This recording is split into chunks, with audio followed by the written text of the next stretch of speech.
This video explains the high-level concept of resources and the various types, which we'll need as a foundation to start our decision-making process, where we'll learn how to conserve those resources and have more to use to enjoy life.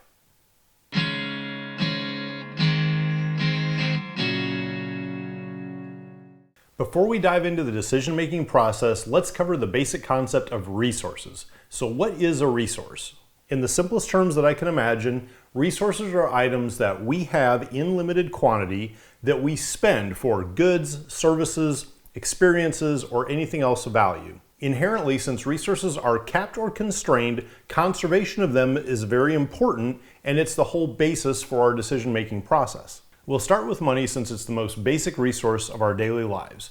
Every day we use money to buy or rent anything from groceries to internet service. We can spend money in a lot of different ways: cash, checks, credit card, online payments. The advantage of all these options is it makes money use very convenient. The disadvantage is there's a lot of different ways it can be bleeding out of your accounts. Part of why money is the easiest resource to understand is that it's widely accepted at a set value. You can always look at the numbers in your bank accounts or your assets and know exactly how much money you have at any point in time. As we'll cover later in resource assessment and management, we'll also see that you can forecast how much money you'll have at a future point in time if you know how much you make and how much you spend, because money is a renewable resource.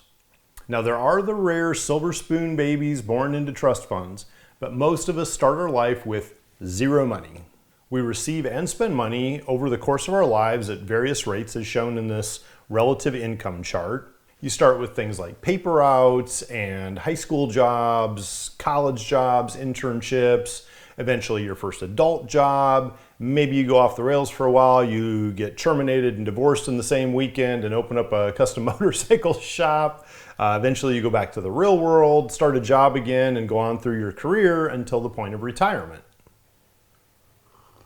The other convenient thing about money is because it's the standard, it allows us to convert anything from cars to hotel rentals into some kind of a cost that we can use to compare against other items based on this assigned value. This provides us with a standard of measurement that we can use in the decision-making process to analyze and compare two possible outcomes versus just having to guess if it's better to invest in GameStop or Emu eggs.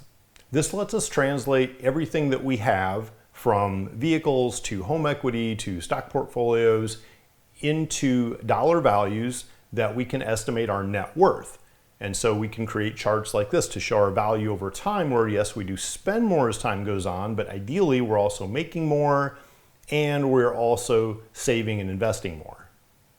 As you can see from my example, it's basically climbed in the general trend over time. And now that I'm retiring, what I have is what I have, and that's the amount that I will now be whittling away at as I live off my retirement savings for the remainder of my years. The second resource is time. Anybody that's ever had a job understands the basic concept of trading our time for money as the basic transaction of employment.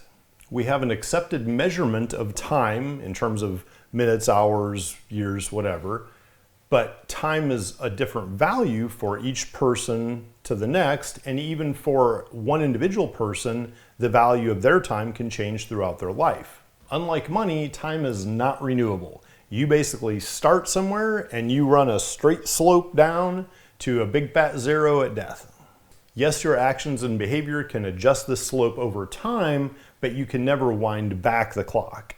There's another unique concept to time in that it has a large scale view and a small scale view. So let me explain this. We have our big scale time for the duration of our lifespan, like we just discussed, but within that, we can take actions that will conserve or waste time on a small scale level. When I started working remotely at the beginning of COVID, I saved about a half hour each working day by not having to get dressed and drive to work and back from work at the end of the day. Now, this time saving didn't affect my large scale duration of life. I still had 24 hours in a day as well, but what it did do is it conserved some of the time in a day which gave me more small scale time to spend doing what I wanted each day. Unless you have a flux capacitor equipped DeLorean, large scale time is always moving forward.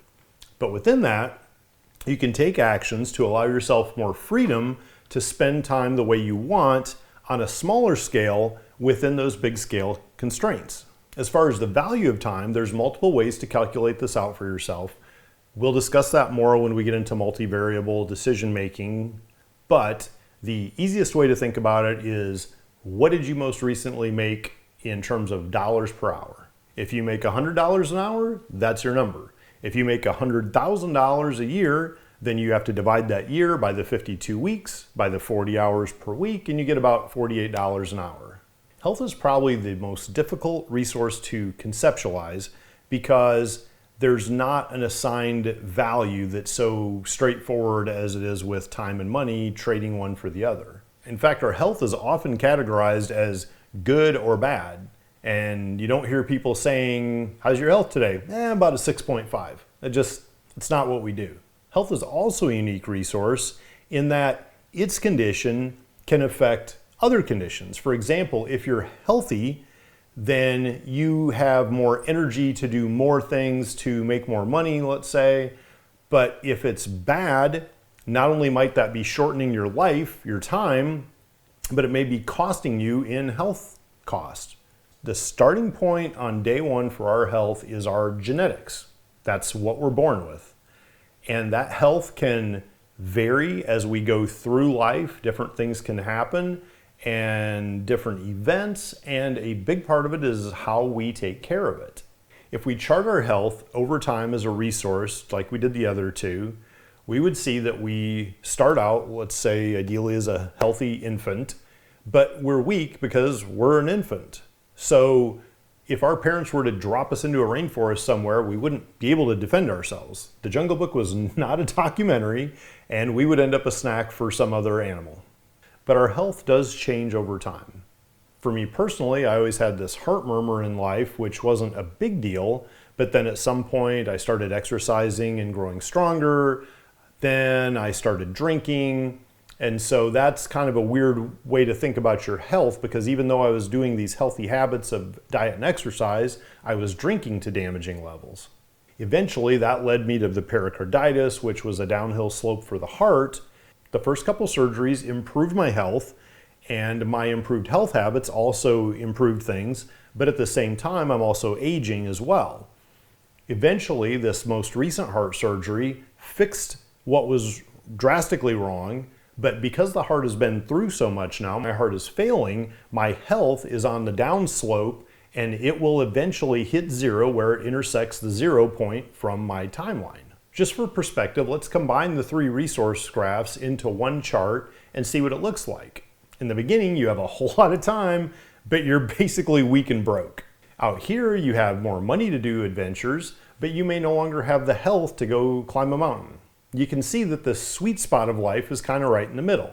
You've made enough money that you can now enjoy finer cuisine than a 4 pizzas for $5 meal, and you still have your health to be able to enjoy doing things, and you still have enough time left that if something doesn't go quite right in life, you have time to recover from that.